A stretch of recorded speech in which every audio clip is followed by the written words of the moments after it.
नमस्कार प्रणाम। मैं हूं हिमांशु द्विवेदी और स्वागत है आपका हमारी खास पेशकश चर्चा में। आज गंभीर विषय पर बात करेंगे और उस विषय पर बात करेंगे जिस पर देश की सबसे बड़ी पंचायत में 2 दिन से चर्चा हो रही। संदर्भ यह है कि 7 नवंबर 2025 को देश के सम्माननीय प्रधानमंत्री नरेंद्र मोदी जी ने एक समारोह की शुरुआत की। शुरुआत इसलिए कह रहे हैं कि यह समारोह साल भर तक जारी रहना था। यह समारोह था वंदे मातरम के संदर्भ में। ऐसी मान्यता है कि वंदे मातरम के रचयिता बंकिम बाबू ने इसको 7 नवंबर 1875 को रचा था। 7 नवंबर 1875 को रचने के संदर्भ में संशय हो सकता है, पर 7 नवंबर की तारीख इसलिए मानी गई क्योंकि इसी दिन अपनी पत्रिका में उन्होंने इसका प्रकाशन किया। उस समय तो यह उतना चर्चा में नहीं आया था, पर बाद में 1882 में उन्होंने एक उपन्यास लिखा आनंद मठ, जो बड़ी प्रचलित और सराही जाने वाली कृति है, जिसमें सन्यासियों के विद्रोह के आधार पर एक उपन्यास है। उसको पर्याप्त ख्याति मिली और उसमें इस वंदे मातरम गीत को शामिल किया हुआ था। वंदे मातरम गीत वक्त गुजरने के साथ साथ देश में आजादी की अभिव्यक्ति का और संघर्ष का पहचान के रूप में स्थापित हुआ। इसे सर्वाधिक लोक मान्यता तब मिली जब 1896 में कांग्रेस के अधिवेशन में महाकवि रविंद्रनाथ टैगोर जी के द्वारा इसे सार्वजनिक रूप से गाया गया। इसके बाद मानव सिलसिला शुरू हो गया। आजादी के मतवाले लोगों ने वंदे मातरम को अपनी जुबान पर लगभग मंत्र के तौर पर ही उच्चारित करना शुरू कर दिया। वंदे मातरम एक नारा के तौर पर और वंदे मातरम एक गीत के तौर पर भी आजादी के संघर्ष की पहचान बन गया। सिलसिला लगातार चल रहा था, लेकिन अंग्रेजों की फूट डालो राज करो की नीति के तहत जब बंगाल का विभाजन हुआ तो उसी के साथ साथ वंदे मातरम को भी कहीं ना कहीं ग्रहण लगा। कुछ विशेषकर मुस्लिम मतावलंबियों ने वंदे मातरम के गीत में सांप्रदायिकता की गंध को सूंघा। उन्हें लगा कि यह गीत वस्तुतः धार्मिक आधार पर है और इसके विरोध में कुछ स्वर निकलने शुरू हुए। स्वर वक्त के साथ में मुखर हुए और 1937 में वो समय आया जब वंदे मातरम के संदर्भ में कांग्रेस की कार्य समिति के द्वारा एक फैसला लिया गया, जिसके माध्यम से वंदे मातरम के कुल 6 पद में से केवल 2 पद को ही राष्ट्रीय गीत के रूप में अंगीकृत किया गया। वो 2 पद संस्कृत में थे, बाकी 4 पद बांग्ला भाषा में थे। सिलसिला चला। जब आजादी मिली, आजादी के बाद संविधान सभा का गठन हुआ तो संविधान सभा में राष्ट्रगान को लेकर विषय आया। 2 गीत इसके लिए चयनित हुए, एक जनगण मन और दूसरा वंदे मातरम। तमाम तर्कों के आधार पर राष्ट्रीय गान के रूप में जनगण मन को अंगीकृत किया गया, पर संविधान सभा के अधिकांश सदस्यों की मान्यताएं भावनाएं वंदे मातरम गीत के साथ जुड़ी हुई थी। इसका समाधान 24 जनवरी 1950 को डॉक्टर राजेंद्र प्रसाद के द्वारा इस रूप में किया गया कि हम राष्ट्रीय गान के रूप में तो जनगण मन को अंगीकार करते हैं, पर राष्ट्रीय गीत के तौर पर वंदे मातरम को भी वही सम्मान प्रदान किया जाएगा। तो जनगण मन का गान, वंदे मातरम का सम्मान, इस आधार पर कुल मिलाकर व्यवस्था अंगीकृत हो गई। अब इसमें पेच इसलिए आ गया है कि आज जब 150वीं जयंती वंदे मातरम की मनाई जा रही है तो संसद में इसकी बहस रखी गई। संसद में बहस की शुरुआत देश के प्रधानमंत्री नरेंद्र मोदी जी के द्वारा की गई और नरेंद्र मोदी जी ने अपने तर्कों के माध्यम से देश को यह बताने की चेष्टा की कि वंदे मातरम के संदर्भ में मुस्लिम लीग और जिन्ना के दबाव में तत्कालीन कांग्रेस अध्यक्ष पंडित जवाहरलाल नेहरू के द्वारा जिस तरीके से घुटने टेक दिए गए और वंदे मातरम के विभाजन को स्वीकार कर लिया गया, वह दरअसल देश के विभाजन की बुनियाद बना। उनका मानना था कि कांग्रेस लगातार सांप्रदायिक शक्तियों के आगे और तुष्टीकरण की नीति के चलते वंदे मातरम के विरोध में आ गई। उसी बात को आज विस्तार दिया देश के गृह मंत्री अमित शाह ने राज्यसभा के अंतर्गत, जिसमें उन्होंने बताया कि नेहरू गांधी के परिवार के 2 खून में ही वंदे मातरम का विरोध है। वंदे मातरम पर जब चर्चा शुरू हुई तो ना तो राहुल गांधी सदन में मौजूद थे और ना ही प्रियंका गांधी मौजूद थी। जवाब में प्रियंका गांधी ने कल लोकसभा में बहुत कुछ बोला और आज मल्लिकार्जुन खड़गे ने बोला। तो आज हम इसी पर बात करेंगे। सरकार ने बताया तो यह था कि वंदे मातरम के माध्यम से चर्चा करके देश ये जान पाएगा कि वंदे मातरम ने किस तरीके की भूमिका आजादी के आंदोलन के दौरान निभाई। पर चर्चा के केंद्र में आजादी के आंदोलन में वंदे मातरम की भूमिका कम और कांग्रेस खलनायक के तौर पर किस तरीके से वंदे मातरम के साथ रही, यह बात उभर कर आई। अब ये कमी कांग्रेस की है या भाजपा की अपनी कुशलता है? ये नरेंद्र मोदी अमित शाह का राजनीतिक रूप से एक सफल दांव है या कांग्रेस नेतृत्व की एक हताशा भरी हुई प्रतिक्रिया, जिसके चलते वह ठीक तरीके से अभी तक यह स्पष्ट नहीं कर पाई कि वंदे मातरम के साथ कांग्रेस का जुड़ाव किस रूप में है? तो आज हम इसी पर बात करेंगे। भूमिका थोड़ी लंबी है, लेकिन पृष्ठभूमि के माध्यम से इस बात पर चर्चा थोड़े विस्तार से करना संभव होगा। हमारे साथ इस चर्चा का हिस्सा बनने के लिए चार खास मेहमान मौजूद हैं। हमारे साथ डॉक्टर चिंतामणि मालवीय हैं, प्रखर राष्ट्रवादी विचारक हैं, भारतीय जनता पार्टी की उग्र आवाज है, वो हमारे साथ इस चर्चा में मौजूद है। हमारे साथ पीयूष बबेले जी हैं, कांग्रेस पार्टी की ओर से प्रतिनिधित्व कर रहे हैं, कमलनाथ जी के मीडिया सलाहकार रहे हैं, नेहरू गांधी के संदर्भ में तमाम पुस्तकों के वह लेखक है, अध्येता है, वो हमारे साथ इस चर्चा के लिए मौजूद है। यह विषय इतिहास से संबंधित है, इसलिए मशहूर इतिहासकार डॉक्टर रवि भट्ट को हमने विशेष आग्रह से इस कार्यक्रम में जोड़ा है। रवि भट्ट जी ने अवध के इतिहास पर लंबे समय तक शोध कार्य किया है। एक इतिहासकार वंदे मातरम के योगदान को किस दृष्टि से देखता है, जानने में हमारी दिलचस्पी है। और इन तीनों सदस्यों के बीच में राष्ट्रवादी पत्रकार रमेश शर्मा जी भी हमारे साथ मौजूद है। आप सबका स्वागत है। चर्चा की शुरुआत हम पीयूष बबेले जी से करेंगे, क्योंकि कटघरे में कांग्रेस है, लेकिन उससे पहले चार बयानों पर दृष्टि डालेंगे जो हमारे कार्यक्रम को विस्तार देने में मददगार हो। 26 अक्टूबर को कांग्रेस ने वंदे मातरम पर समझौता कर लिया। वंदे मातरम के टुकड़े करने के फैसले में वंदे मातरम के टुकड़े कर दिए। उस फैसले के पीछे नकाब ये पहना गया। ये तो सामाजिक सद्भाव का काम है, लेकिन इतिहास इस बात का गवाह है कि कांग्रेस ने मुस्लिम लीग के सामने घुटने टेक दिए। हमारा राष्ट्रगीत है, इस पर क्या बहस हो सकती है? हम ये बहस यहाँ आज दो वजहों से कर रहे हैं। पहला कि बंगाल का चुनाव आ रहा है, हमारे प्रधानमंत्री अपनी भूमिका निभाना चाहते हैं उसमें। वंदे को विभाजित करने का आरोप लगाकर आप पूरी संविधान सभा जा रहे हैं। और जहां तक जवाहरलाल नेहरू जी की बात है, जितनी देर आपके हमारे प्रधानमंत्री देश के प्रधानमंत्री रहे हैं, 12 साल हो गए हैं, लगभग उतने ही सालों के लिए जवाहरलाल नेहरू जी जेल में रहे। किस लिए? इस देश की आजादी के लिए। कल कुछ सदन सदस्यों ने लोकसभा में प्रश्न उठाया था कि आज वंदे मातरम पर चर्चा की जरूरत क्या है। महोदय, वंदे मातरम पर चर्चा की जरूरत, वंदे मातरम के प्रति समर्पण की जरूरत वंदे मातरम बना तब भी थी, आजादी के आंदोलन के वक्त भी थी, आज भी है, और जब 2047 में महान भारत की रचना होगी तब भी रहे।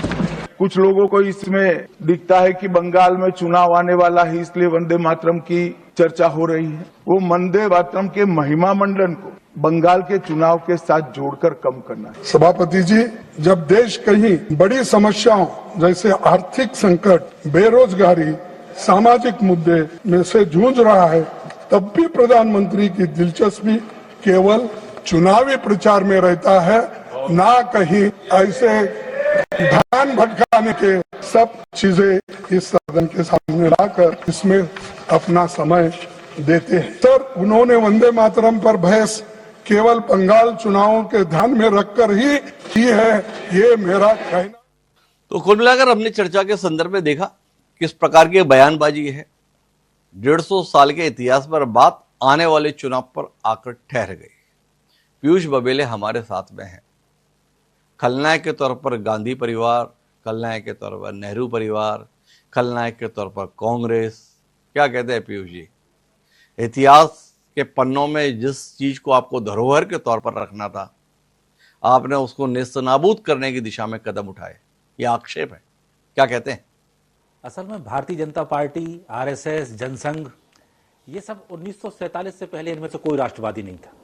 इनका सारा राष्ट्रवाद शुरू हुआ है 15 अगस्त 1947 के बाद, क्योंकि 15 अगस्त 1947 के पहले अगर आप वंदे मातरम बोलते तो आपको जेल भी जाना पड़ता था, आपको लाठियां भी खानी पड़ती थी, और जो भी नारा होता था वो होता था कि आप सीधी चुनौती ब्रिटिश एम्पायर को दे रहे हैं। 15 अगस्त 1947 के बाद हमारा राज है, भारतीयों का शासन है। आज हम तिरंगा फहराए तो गर्व है, वंदे मातरम बोले। अब ये लोग जिनने कभी राष्ट्रवाद का कोई काम नहीं किया, आपने स्वयं जो भूमिका बताई उसमें आपने खुद बताया कि सबसे पहले पब्लिक लाइफ में वंदे मातरम 1896 में आता है, रविन्द्रनाथ ठाकुर गाते। उसके बाद 1905 में जब बंगाल का विभाजन किया गया और शोक दिवस मनाया गया, तब तो उसको पूरे गीत को जो है गाके और पूरे देश में गवाया गया गीत, वो भी कांग्रेस पार्टी ने किया। बंगभंग आंदोलन का नेतृत्व कौन कर रहा था? सुरेंद्रनाथ बनर्जी पहले आदमी थे। लाल बाल पाल, लाला लाजपत राय, बाल गंगाधर तिलक, बिपिन चंद्र पाल, ये चारों आदमी कौन है? ये चारों आदमी समय समय पर कांग्रेस पार्टी के राष्ट्रीय अध्यक्ष रहे। आप 1921 का जो सहयोग आंदोलन होता है महात्मा गांधी के नेतृत्व में, उस समय लोग वंदे मातरम का नारा लगा के जेल में गए पूरे बड़े पैमाने पर। तो ये सब चीज कांग्रेस करती आ रही है।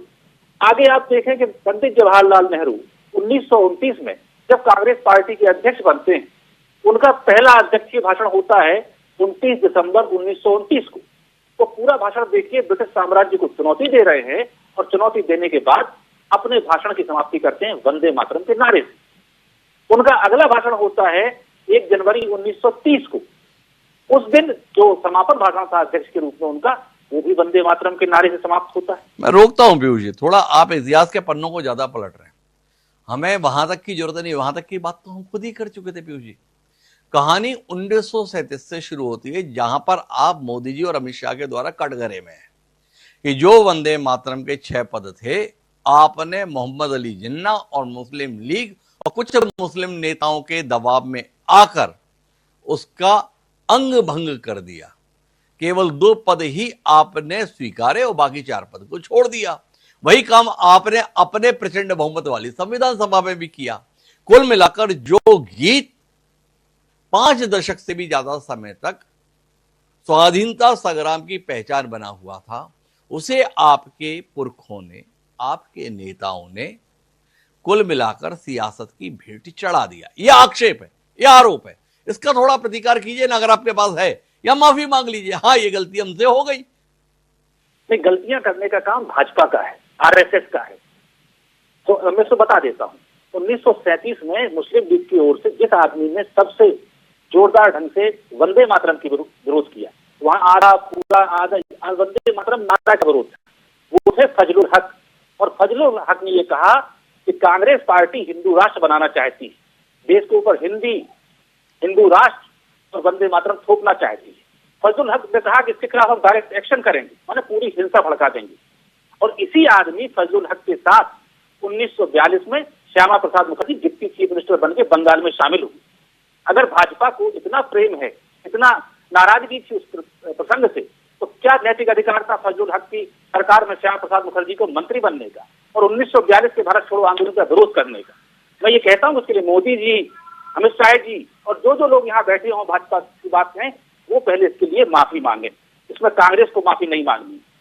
दूसरी बात मैं इसमें आता हूं कि ये फैसला कांग्रेस कार्य समिति में हुआ।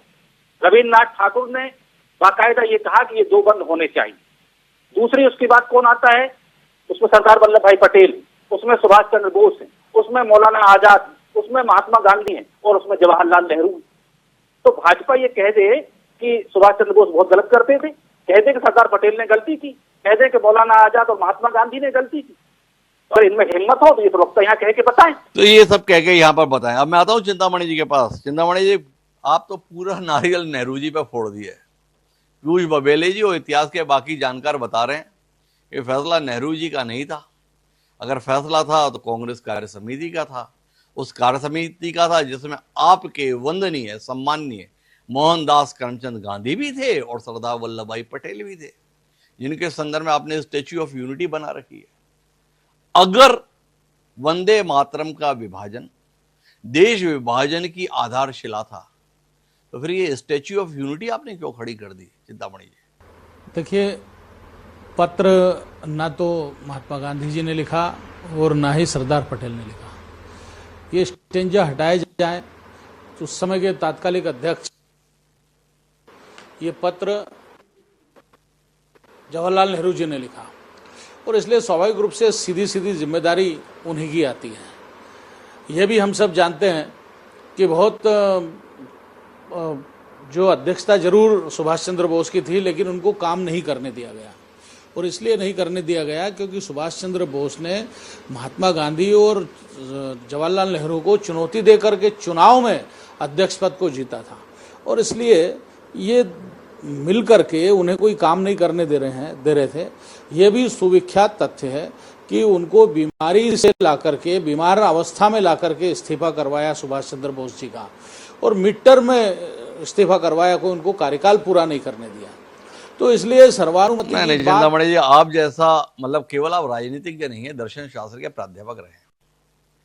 सुभाष चंद्र बोस ने अपना अध्यक्षीय कार्यकाल पूरा किया था, दूसरे कार्यकाल के अंतर्गत वह चुनाव लड़े थे पट्टाभी सीतारामैया के खिलाफ, और उस चुनाव की जीत के संदर्भ में बाकी नेताओं का समर्थन उन्हें नहीं मिला, ये बात समझ में आती है। पर वो कालखंड बात का है, जो पूरा 1 साल वह रहे उस समय पर तो उनकी मौजूदगी थी। तथ्यात्मक रूप से आप कितना से देखिए, सवाल केवल ये नहीं है कि नेहरू जी ने उस समय क्या किया या उन्होंने क्यों इतने 3 स्टेंजा 4 स्टेंजा काट दिए। विषय यह है कि तुष्टीकरण कांग्रेस की एक स्थापित परंपरा है, जिसके कारण वो किसी भी प्रकार के, चाहे वो राष्ट्रहित में कितने बाधक हो, वो राष्ट्रीय एकता और अखंडता को चुनौती देने वाले हों, या फिर उससे कितना ही नुकसान देश को हो जाए, लेकिन उनको उसकी परवाह नहीं। तुष्टीकरण के लिए कांग्रेस हमेशा तैयार रहती है। ये बात तो ठीक है चिंतामणि जी, ये बात आप लोग लगातार कहते हो, कांग्रेस समय समय पर अपने कदमों से जाहिर भी करती है, पर एक ऐतिहासिक संदर्भ है, थोड़ा इस पर भी दृष्टि दीजिए ना। ये भारतीय जनता पार्टी की सरकार थी उत्तर प्रदेश में, 1998 में उन्होंने भी एक पत्र निकाला था जिसमें स्कूलों में वंदे मातरम का गायन अनिवार्य किया था। विरोध के स्वर उठे, उस समय तत्कालीन प्रधानमंत्री थे अटल बिहारी वाजपेयी, उन्होंने दखल देकर वो पत्र वापस करा दिया था। क्या कहते हैं आप? कुछ लोग कहते हैं कि अटल जी भी आधे कांग्रेसी थे, आप इत्तेफाक रखते हो उनमें भी कांग्रेसी गुण थे, इसीलिए ऐसा हो गया था? देखिए, वो अटल जी की सरकार कितने सारे दलों की सरकार थी, उस समय की परिस्थितियां क्या थी, लेकिन इतना तय है कि कांग्रेस तुष्टीकरण करती है और कांग्रेस को वंदे मातरम शब्द से एलर्जी है। और यदि कांग्रेस को एलर्जी नहीं है तो कांग्रेस की जितनी बैठकें होती है उसमें अनिवार्य करे कि वंदे मातरम होगा शुरू में या फिर आखिरी में वंदे मातरम होगा। उनकी जो CWC की बैठक होती है उसमें अनिवार्य करे, या उनके जितने आयोजन होते हैं उसमें एक बार अनिवार्य करे। कांग्रेस तुष्टीकरण की राह पर रहती है, मुस्लिमों को संतुष्ट करने के लिए वंदे मातरम के विरोध को मौन रहकर स्वीकार करती है। यह चिंतामणि जी की दलील है। रमेश शर्मा जी के पास मैं आऊंगा, पर उससे पहले डॉक्टर रवि भट्ट साहब जैसा विद्वान हमारे साथ में है, वो कुछ ऐतिहासिक संदर्भ हमें दे पाएंगे। तो रवि भट्ट साहब, आपसे ही जानना चाहूंगा, क्या वाकई आजादी के आंदोलन में जिस गीत के गायन से क्रांतिकारियों की धमनियों में बहने वाला रहू उबाल मारता था, वक्त गुजरने के साथ वही वंदे मातरम गीत सियासी साजिश या तुष्टीकरण की नीति का शिकार हुआ? या आप मानते हैं इतिहास के पन्नों में वो जो घटना है वो देश की आजादी की लड़ाई को एकजुट रखने के लिहाज से जरूरी थी, इसलिए वो कदम उठाया गया? मानते हैं आप विभाजन के लिए जिम्मेदार है वो कदम, या देश की आजादी के लिए जिम्मेदार है वो कदम? आप सबसे पहली बात तो मैं आपसे ये कहना चाहूंगा कि जब भी वंदे मातरम की बात होती है तो उसका पूरा क्रेडिट जो दिया जाता है वो बंकिम चंद्र को दिया जाता है। मैं भी उसको दूंगा, लेकिन हम लोग अक्सर इस बात को भूल जाते हैं कि जब भी कोई गीत बहुत पॉपुलर होता है तो गीत पॉपुलर होने के पीछे उसके लिरिक्स तो होते ही हैं, उसका कंपोजिशन भी बहुत होता है, उसका म्यूजिक जो होता है कंपोज करते हैं। आप देखिए, ऑर्डिनरी जो गाने होते हैं वो फिल्मी, वो इतने मशहूर हो जाते हैं क्योंकि उनका संगीत बहुत अच्छा होता है जी। तो इसी ढंग से मैं चाहूंगा कम से कम आपके माध्यम से बंकिम चंद्र के सम्मान के साथ साथ एक और शख्स है जिनको भी आपको सम्मान देना चाहिए, जिनको ज्यादातर लोग याद नहीं करते हैं, और उनका नाम है जदुनाथ भट्टाचार्य। जदुनाथ भट्टाचार्य वो थे जिन्होंने इसका म्यूजिक कंपोज किया था, और चूंकि म्यूजिक और उसके शब्द वो मिलके जो था, वो आदमी जो देश से आपको अंग्रेजों को भगाना यहाँ चाहते थे, तो उनको जो प्रेरित करता था वो, एक तो ये बात हुई जी। दूसरी बात जो ये है कि जब वंदे मातरम की बात करते हैं हम, तो हमें हमेशा बात करनी चाहिए कि वंदे मातरम, हम पूरे वंदे मातरम की बात करें कि दो की बात करें। बात बहुत मामूली सी है, कोई मैं बहुत नई बात नहीं बता रहा हूं, पर ज्यादातर वंदे मातरम की जब बात होती है तो दो स्टेंजे की बात हम लोग करते हैं, बाकी की नहीं करते हैं। आप इस बात को आपने खुद खुशी हुई कि आपने इस डिबेट के पहले ही पूरा इसका स्ट्रक्चर बताया था, इसकी हिस्ट्री बताई आपने, तो उसके अंदर आपने इस बात को देखा होगा बहुत अच्छे तरीके से कि ये सन्यासी विद्रोह की तो वही वो आजादी के अंदर भी जो अंग्रेजों के विरोध में भी चलाया। तीसरी बात इसके अंदर जो मैं यहाँ पर एक और इसमें बात करना चाहूंगा कि उस समय एक जो गॉड सेव द किंग जो था, उसको अंग्रेजों ने अनिवार्य कर दिया था कि जो भी पब्लिक मीटिंग हो रही उसके अंदर जरूर बनना चाहिए। और जो शरद चंद्र जी थे, सॉरी बंकम चंद्र माफ कीजिए, जो थे वो खुद डिप्टी कलेक्टर थे, प्रेसिडेंसी कॉलेज कलकत्ता के पास आउट थे शुरू के जो थे, और वो खुद भी चूंकि इसके हिस्सा थे, पर वो इस बात से वो और बंगाल के बुद्धिजीवी बहुत इस बात से नाराज थे कि क्यों गॉड सेव द किंग बजे। तो ये उसके अगेंस्ट में भी उन्होंने लिखा गया। तो इस गीत की पृष्ठभूमि आप समझिए इसलिए लिखा गया, नंबर 1 इसका म्यूजिक जो दिया गया, नंबर तीसरी चीज इसके अंदर जो उसकी जिस सन्यासी विद्रोह की पृष्ठभूमि थी, तो इन सबको मिला के ये गीत एक प्रतीक बन गया अंग्रेजों के विरोध का और भारतीय जो क्रांतिकारी थे उनको उत्साहित करने का। अब आपकी बात में मैं आता हूं कि इस गीत के अंदर ये विभाजन, देखिए विभाजन के बहुत से कारण थे और उन कारण के अंदर 1906 के अंदर ढाका के अंदर जब मुस्लिम लीग बनी थी, बीज तो उसी दिन पड़ गए थे जी। और उसको उस बीज में पढ़ने के बाद में ये 1906 के अंदर फिर 1900 ये बात बढ़ी। उसके बाद में 1930 के अंदर से आपको सबको मालूम है कि 25th session of Muslim league जो इलाहाबाद में हुआ था, जिसको प्रिसाइड किया था हमारे बहुत ही लोकप्रिय विद्वान इकबाल ने किया था, कवि शायर जो इकबाल थे उन्होंने उसको किया था। और उसके अंदर ही डिसाइड ये हो गया था कि हम लोग 1906 से इसको विरोध करना शुरू कर दिया था मुस्लिम लीग से। फिर उसके बाद में 1930 के अंदर तो बिल्कुल एलानिया उन्होंने इसका विरोध कर दिया था। और उसके बाद में 1936 के अंदर लखनऊ के अंदर जिन्ना ने एकदम खुलेआम इसको मतलब और फाइनल सील इसके ऊपर लगा दी थी। अब आप हमको ये कोई भी आदमी देखे, इसके लिए कोई बहुत बड़ा विद्वान होने की आवश्यकता किसी को नहीं है। एक साधारण बुद्धि का एक आम आदमी, right man and ordinary man out on the street, वो भी अगर इस फैक्ट्स को देखेगा कि आपके 1906 से शुरू हुआ, उसके बाद में आपको ये 1901 1906 से शुरू होके और ऊपर 36 तक आके, तो लगातार मुस्लिम लीग इसका विरोध कर रही थी। और विरोध के रीजन में इन्होंने, नेहरू जी ने भी खुद भी इसको एक्सेप्ट किया था एंड उन्होंने एक, सुभाष चंद्र बोस चाहते थे ये पूरी पोएम हो उसके अंदर, बट इन्होंने उसको लेटर लिखा, Nehru ji has written a letter to Subhash Chandra Bose that this will be very irritating to the other community if we include all the 6 stanzas, if we take the full poem। तो इसके मतलब क्या है कि नेहरू जी इस बात से अवगत थे कि अगर हम इसको करेंगे तो विभाजन की वो अगर हम इसको करेंगे तो हमें विरोध का सामना करना पड़ेगा। यहां पर मैं केवल एक बात कहना चाहूंगा, कोई नेहरू के अगेंस्ट नहीं है, किसी के फेवर में नहीं, पर जब भी कोई निर्णय लिया जाता है तो उस पर्टिकुलर देश काल की परिस्थितियों के अनुसार लिया जाता है। अब उस समय परिस्थितियां जो थी, उस समय देश के अंदर क्या भाव चल रहा था, देश के अंदर किस ढंग की भावनाओं में उबाल था और क्यों लिया गया, ये एक अपने आप में एक एनालिसिस का विषय है। लेकिन इसमें कोई शक नहीं है कि आप अगर कहना चाहें जैसे इतिहास के अंदर होता, आप उसका परसेप्शन क्या है, घटनाक्रम तो वही है, पर उसका आप किस ढंग से आप नहीं भट्ट साहब, आप हमारी थोड़ी सी मदद कर सकते हैं इसमें। ये फैसला इतिहास के पन्नों में पंडित जवाहरलाल नेहरू के द्वारा लिया गया था या ये फैसला कांग्रेस कार्य समिति के द्वारा लिया गया था? अभी दिक्कत ये हो जाती है, व्हाट्सएप यूनिवर्सिटी से इतने किस्म के ज्ञान तैरते रहते हैं कि समझना मुश्किल रहता है कि सत्य क्या है। एआई अलग बताता है, गूगल अलग बताता है, व्हाट्सएप पर लोग अपना ज्ञान देते हैं।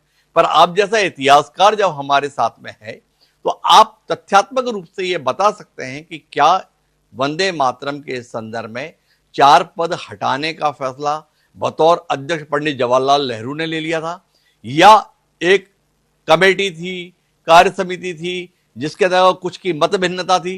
हुआ क्या था? इस पर कोई रोशनी आपके माध्यम से दिया जाना संभव है? देखिए, इसके अंदर जो कमेटी थी, जब उस कमेटी के अंदर अलग अलग विचारधारा लोगों की थी, लेकिन आप कोई भी कमेटी जब होती है, बाद में अंत में एक दूसरे से बात करने के बाद में सर्वसम्मति से ही कोई चीज प्रस्ताव पास किया जाता है। लेकिन अगर आप ये कहें कि उसमें चाहे हर शख्स जो था वो इसको इंडोर्स कर रहा था, तो ये अपने आप में पूर्ण बयान नहीं होगा उसके अंदर। लेकिन चूंकि जब भी कोई कमेटी होती है तो एक दूसरे की भावना का भी ख्याल रखा जाता है। तो नेहरू जी ने चूंकि खुद पर्टिकुलर उन्होंने सुभाष चंद्र बोस को ये बात लिखी थी कि it will be very irritating others, तो ये इसके मतलब बहुत दो बातें सामने हमारे आ जाती हैं कि Subhash Chandra Bose was on the side of keeping all the 6 strangers, while this Nehru was sure, he had a feeling that it will be irritating to the other community। तो ये पाई जाती है। तो वो कमेटी के अंदर, चाहे ये कमेटी दुनिया की कोई कमेटी हो, आज की भी कोई कमेटी हो, उस कमेटी के अंदर विरोधाभास तो होते हैं हर एक के पॉइंट ऑफ व्यूज में, लेकिन फिर सर्वसम्मति से एक जगह पर कुछ कंप्रोमाइज एक जगह पर पहुंचते हैं और वो एक सर्वसम्मत फैसला था। कुल मिलाकर रवि भट्टी जी इतना बता रहे हैं। पर अब मैं आता हूं रमेश शर्मा जी के पास। रमेश शर्मा जी, मेरे पास आपसे पूछने के लिए सवाल अलग है। क्या ये देश राहुल गांधी और प्रियंका गांधी के देश की सियासत में सक्रिय होने की कीमत चुका रहा है आजादी के इतिहास के संदर्भ में? क्या राहुल गांधी और प्रियंका गांधी अपनी विरासत को ठीक तरीके से संभाल नहीं पा रहे, इसलिए अपने ही नायकों को अपने ही सामने खलनायक के तौर पर चित्रित होते देखने के लिए बाध्य हो रहे हैं? क्या आप मानते हैं कि इतिहास का मूल्यांकन नए सिरे से सियासी सुविधा के अनुसार हो रहा है? 3 विषयों पर रमेश शर्मा जी आपकी प्रतिक्रिया। देखिए, आपकी बात का मैं जवाब दूं उससे पहले जी की बात का समर्थन करते हुए उसमें 2 बिंदु जोड़ना चाहता हूं जी। भारत विभाजन की नींव 1859 में पड़ गई थी। 1859 में सर सैयद अहमद की किताब आई और उन्होंने लिखा कि 1857 का विद्रोह जो है वो हिंदुओं का था और मुसलमान अंग्रेजों की वफादार है।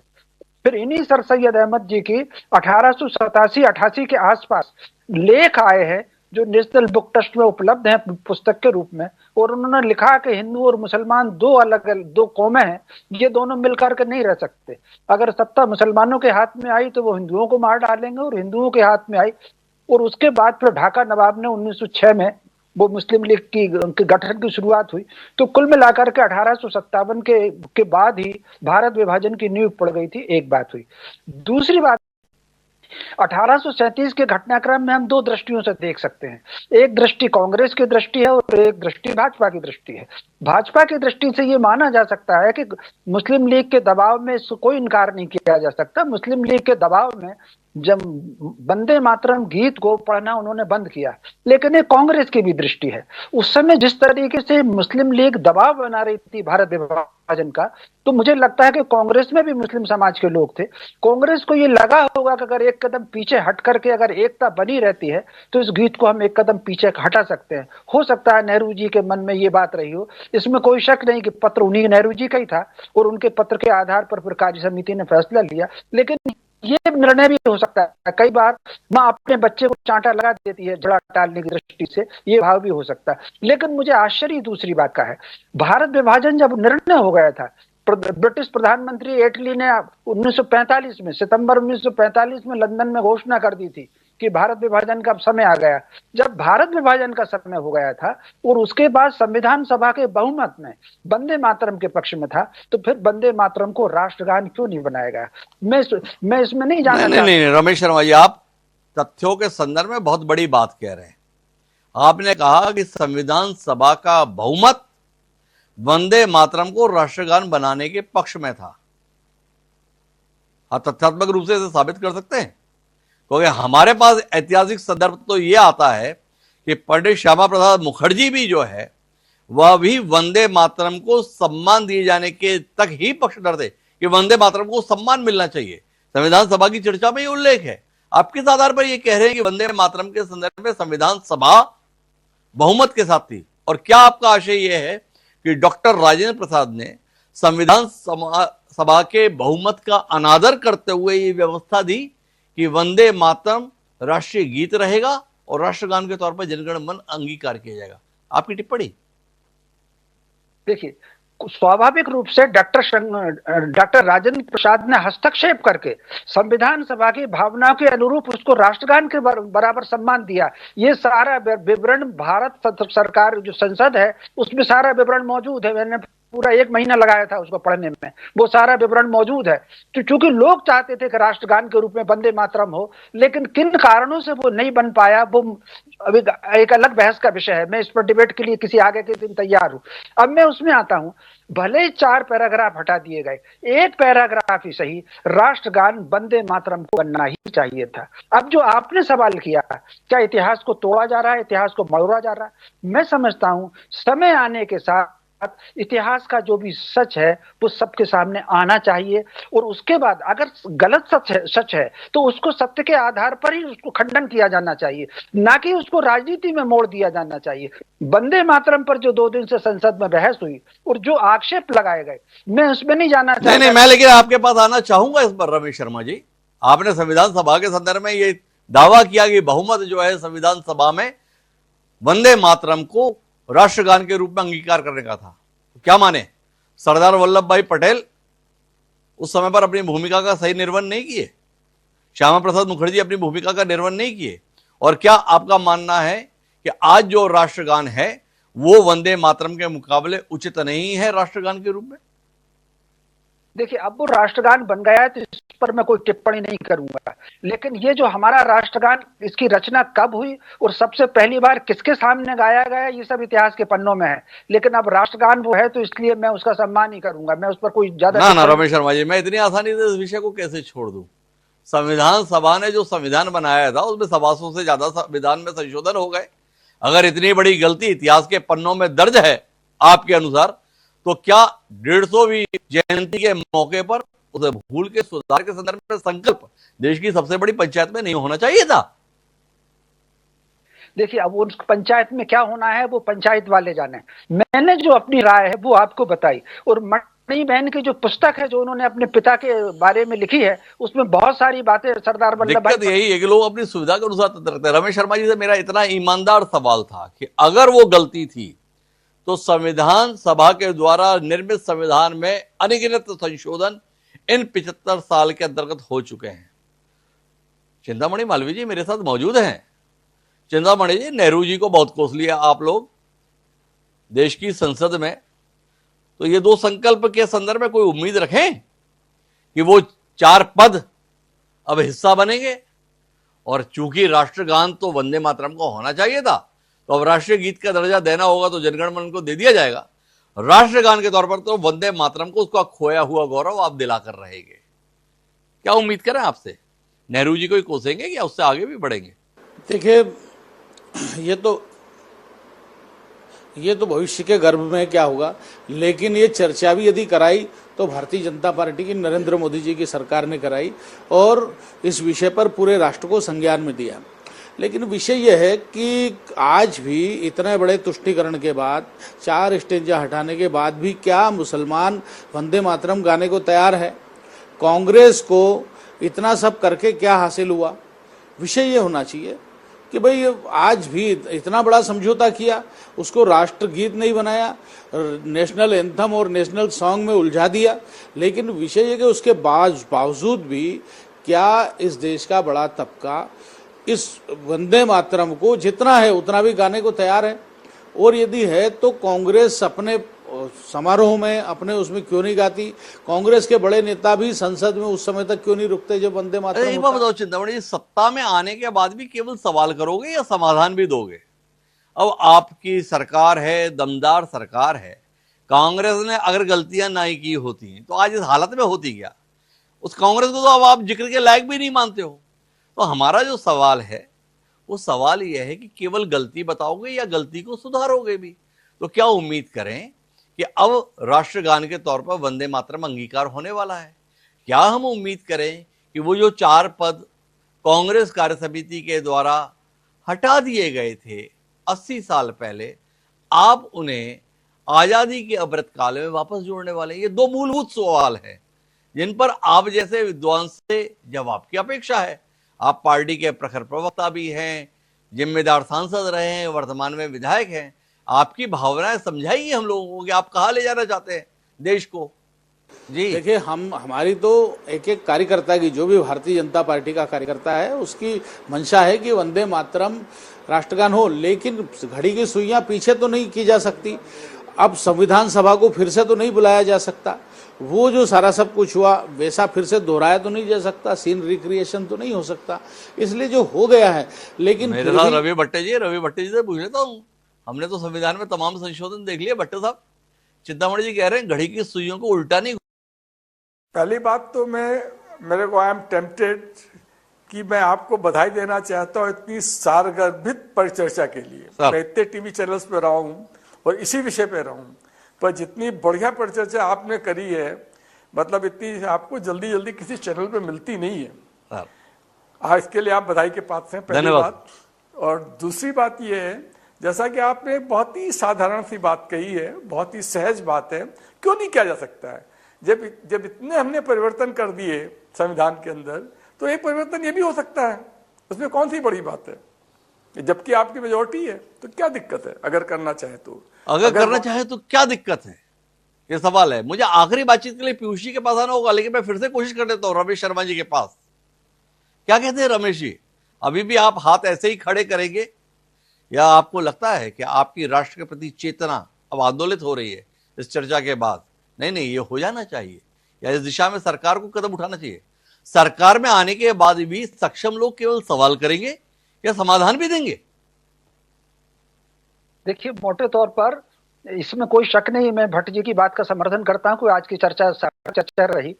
और दूसरी बात, मेरा राष्ट्रभाव इस चर्चा के बाद, डिबेट के बाद या पार्लियामेंट के बहस से राष्ट्र भाव जागृत नहीं हुआ। संयोग से, भगवान जी की कृपा से, मेरे पिताजी के पुण्य से बचपन से मेरे मन में राष्ट्र का भाव रहा है। और मेरे पूज्य पिताश्री जो है वो गौरक्षा आंदोलन में रहे हैं, तो राष्ट्र का भाव मेरे खून में है। तो कुल मिलाकर के, लेकिन ये बात सही है कि यदि सरकार निर्णय लेती है, हटा दीजिए 4 पैराग्राफ, बल्कि मैं तो कहूंगा कि 2 में से 1 पैराग्राफ और कम कर दें। केवल 1 पैराग्राफ ही अगर राष्ट्रगान के रूप में वंदे मातरम स्वीकार कर लेंगे, तो मैं समझता हूं कांग्रेस ने जितनी, मेरी दृष्टि में तो बहुत सम्मानीय होगा। कांग्रेस ने बहुत सी बातें छोड़ी हैं, भाजपा ने उनकी बहुत सी बातें अपनाई हैं। उदाहरण के लिए, कांग्रेस ने सपना दिया था, गांधी जी ने सपना दिया था रामराज का, लेकिन कांग्रेस उस पर आगे नहीं बढ़ी। आंदोलन उन्होंने खलीफा के लिए किया, लेकिन भाजपा ने फिर राम मंदिर का मुद्दा पकड़ा। कांग्रेस ने 2 बैलों की जोड़ी और गाय बछड़ा चुनाव चिन्ह दिया था, लेकिन गौरक्षकों पर गोली चलाई। लेकिन गाय रक्षा की बात अब भाजपा वाले कर रहे हैं। कितनी सारी रमेश जी, किस विसंगति के साथ में आप देश के सम्माननीय संसदीय कार्य मंत्री खुलेआम बोलते हैं कि हाँ, मैं गाय का मांस खाता हूं, बीफ खाता हूं, और आप यहां पर हमको ये कह रहे हैं कि वो गाय की रक्षा के लिए है। इस विरोधाभास के संदर्भ में आपकी कोई दृष्टि जाएगी रमेश जी? अगर आप जैसा सुधीर पत्रकार सही को सही और गलत को गलत कहने के लिए खड़ा नहीं होगा, तो हम उम्मीद किससे करेंगे? मेरा सीधा सवाल रमेश शर्मा जी जैसे विद्वान से ये है कि वंदे मातरम की रचना के 150 वर्ष पूरे होने पर केवल गलतियों के संदर्भ में चर्चा से समाधान निकलेगा, या अगर मौजूदा सरकार गलती मानती है कि अतीत में गलत हुआ, तो वो ठीक करने का दायित्व भी इस सरकार के द्वारा उठाया जाना चाहिए? ऐसी भावना रमेश शर्मा जी की है। ये सवाल है मेरा। मोटे तौर पर मुझे नहीं लगता कि इससे समाधान निकलेगा, क्योंकि इस समय अगर आप देखें, चाहे भाजपा हो या कांग्रेस हो, राजनीति और राजनीति दोनों अलग अलग चीजें हैं। भाजपा भी राजनीति पर है और कांग्रेस भी राजनीति पर है। राजनीति कहीं ना कहीं ओझल हो रही है। जिस दिन राजनीति हावी हो जाएगी, उस दिन वंदे मातरम राष्ट्रगान बन जाएगा। जिस दिन राष्ट्र नीति आ जाएगी, उस दिन वंदे मातरम गान हो जाएगा। तो मैं आखिरी में पीयूष बघेली जी वापस आता हूं आपके पास। जिन विषयों पर आपको सराहना मिलनी चाहिए थी, उन पर आप सार्वजनिक रूप से गालियां खाते हैं, और आपके नेता ऐसे मौकों पर भी गायब हो जाते हैं।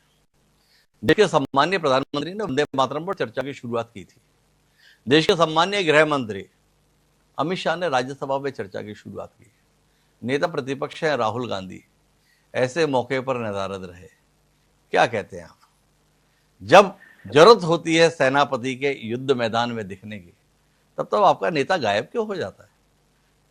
हिमांशु जी, आपने गृह मंत्री के लिए सम्माननीय कहा, प्रधानमंत्री के लिए सम्माननीय कहा, लेकिन नेता प्रतिपक्ष के मामले में सम्माननीय शब्द आपके पास से गायब हो गया। और इस बात बहस को मैं, चिंतामणि मालवीय जी ने 2 बातें कही, उनको मैं स्पष्ट कर दूं, फिर मैं आगे चलता हूं। उन्होंने कहा कि कांग्रेस ने वंदे मातरम छोड़ दिया और कांग्रेस अपने कार्यक्रमों में लागू कर।